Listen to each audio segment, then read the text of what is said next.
இதோ பாருங்க இருக்கு. இதோ பாருங்க இதோ பாருங்க தெரியுதுங்களா?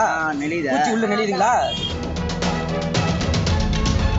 திருவாரூர் மாவட்டம் கண்டம்தோப்பு பகுதியைச் சேர்ந்த மணிகண்டன் ஆர்த்தி தம்பதியினர் கடந்த 5ஆம் தேதியன்று மயிலாடுதுறை பட்டமங்கலம் தெருவில் உள்ள பிரபல தனியார் ஷாப்பிங் மாலில் 25 சாக்லேட்டுகள் அடங்கிய டியூக்ஸ் நிறுவனத்தின் 2 சாக்லேட் பாக்ஸை வாங்கியுள்ளனர்.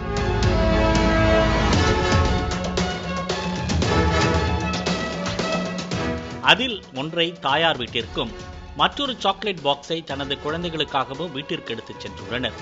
இந்நிலையில் இன்று காலையில் ஆர்த்தியின் தாயார் போனில் அந்த சாக்லேட்டுகளை சாப்பிட வேண்டாம், அதில் பூச்சி இருப்பதாக கூறியுள்ளார்.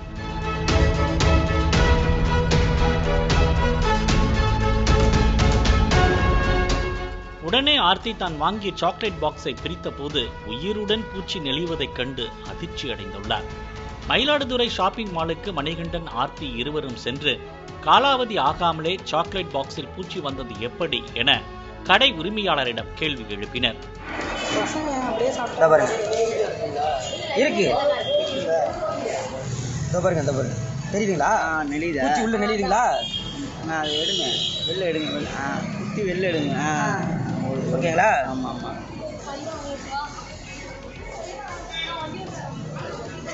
இதற்கு பூச்சி மேலே இருந்து விழுந்திருக்கலாம் என கடை உரிமையாளர் அலட்சியமாக பதில் அளித்ததாக கூறப்படுகிறது.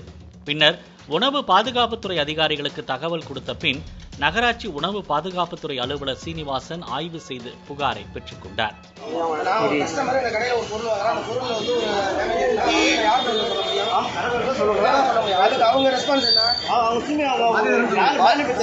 என்னன்னு சொல்லியிருக்காங்க, மேலே இருந்து வந்திருக்கோம் அப்படின்னு ஒரு ஆள், அடுத்த ஒரு ஆள் நாங்கள் எல்லா கடையிலும் பிரிச்சு பார்த்தா வியாபாரம் பண்ண முடியும். சரி ரைட்டு, பரவாயில்ல. அதுக்கு வந்து தன்மையா வந்து இல்லைங்க, நான் வந்து இந்த கம்பெனிக்கு நான் இன்ஃபார்ம் பண்றேன். தெலுங்கானா மாநிலம் ஹைதராபாத் பகுதியில் உள்ள சாக்லேட் நிறுவனத்திற்கு விளக்கம் கேட்டு நோட்டீஸ் அனுப்புவதாகவும் சாக்லேட்டை கோயம்புத்தூரில் உள்ள உணவு பகுப்பாய்வு மையத்திற்கு ஆய்வுக்கு அனுப்பி வைப்பதாகவும் அவர் தெரிவித்துள்ளார். மேலும் முடிவுகளின் அடிப்படையில் வெளிமாநில சாக்லேட் நிறுவனத்தின் மீது நடவடிக்கை எடுக்கப்படும் என்று தெரிவித்துள்ளார். எக்ஸ்பைரி டேட் 12/6/2025 இருக்கு. சரி சார். அதாவது தேதி இருக்குது இல்லை, இது வந்து கடைக்கார மேலே குண்டு மிட்டை இந்த ஒரு தப்பு கிடையாது. இதனுடைய தயாரிப்பாளர் யாரோ அவங்களுக்கு நாங்கள் எக்ஸ்பிளேஷன் கேட்குறோம், ப்ளஸ் டிஸ்ட்ரிபியூட்டர் யாரோ அவங்கள்ட்ட எக்ஸ்பிளேஷன் கேட்குறோம். அங்கேருந்து அவங்க பதில் வந்த பிறகு நாங்கள் சாம்பிள் எடுத்துகிட்டு போகிறோம், டெஸ்ட் பண்ணி 1 மாதம் கழிச்சு ரிசல்ட் வரும். வந்த பிறகு நாங்கள் அதுக்கு பதில் கொடுப்போம். இது போன்ற சாக்லேட்டுகளை குழந்தைகள் சாப்பிட்டு விடக்கூடாது எனவும் இதற்கு அரசு தக்க நடவடிக்கை எடுக்க வேண்டும் எனவும் மணிகண்டன் தெரிவித்துள்ளார்.